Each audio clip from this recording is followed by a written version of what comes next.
করছে, জুলুম করেছে, অন্যায় করছে, তাদের বিরুদ্ধে আমাদের খেলা। বাংলাদেশের স্বাধীনতা এবং সার্বভৌমত্ব বিপন্ন করতে চায়, তাদের প্রতি লক্ষ্য রাখতে হবে, সজাগ থাকতে হবে, আমাদের কর্তব্য রাখতে হবে।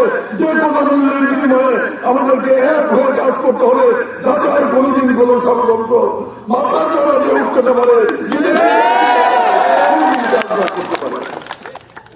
এই কারণে আমি বলবো, আমাদের নেতাদেরকে সাবধান করে দিয়ে বলতে চাই, আপনাদের মধ্যে অত গ্রুপিং করেন না।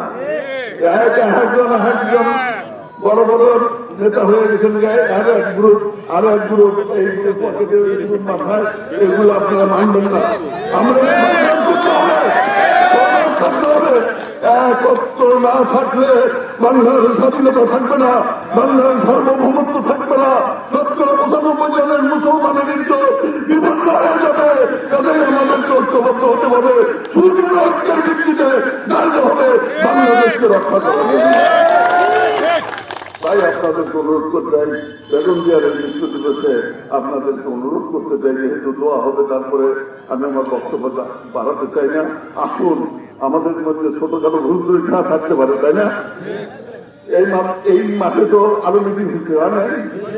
আমি কিন্তু নির্বাচন আগে মিটিং একবার না একবার মিটিং করছি, এখানে তো যাইতে আসছে।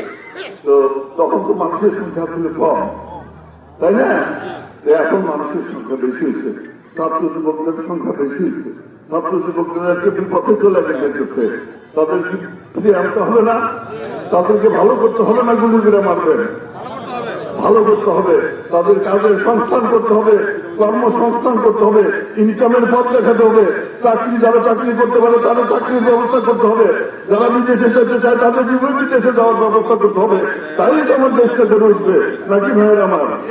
তবে আজকে ছাত্র যুবক ভাইদেরকে বলতে চাই, মুরব্বীদের বলতে চাই, আসুন সবাই দলমত নির্বিশেষে, এই যে আমার ফাঁসির আদেশ দিচ্ছিল, আমাদের নিয়ে মিছিল করে নাই, ফাঁসি মিছিল করে নাই, আমি তাদের বিরুদ্ধে কিন্তু কোনো বক্তৃতা দিই না। কোনো আওয়ামী লীগের তো কিছু ভালো লোক আছে না, নাই? আমি তাদের বিরুদ্ধে বক্তৃতা দিই না। কেন দিই না? যে আমাদের এই দেশের যারা ভালো মানুষগুলো আছে, সকলকে ঐক্যবদ্ধ করতে হবে। যারা অত্যাচার করছে, জুলুম করেছে, অন্যায় করছে, তাদের বিরুদ্ধে আমাদের খেলা। আমাদের এক হয়ে কাজ করতে হবে, ঐক্যবদ্ধভাবে কাজ করতে হবে। কাজে আসুন ভাইরা, আমরা এই বাংলাদেশকে রক্ষা করি, বাংলাদেশকে ভালোবাসি, বাংলাদেশটাকে রক্ষা করার জন্য আমরা আসুন দল মত নির্বিশেষে, হিন্দু মুসলমান বৌদ্ধ খ্রিস্টান যে যেখানে আছি, ঐক্যবদ্ধ হয়ে এক আওয়াজ তুলি। বাংলাদেশ আমাদের, বাংলাদেশ থাকবে, কোন আধিপত্যবাদের শক্তি পারবে না, বাংলাদেশের মুসলমানদেরকে বানাতে পারবে না। সেইভাবে আপনাদের কাজ করার আবেদন জানিয়ে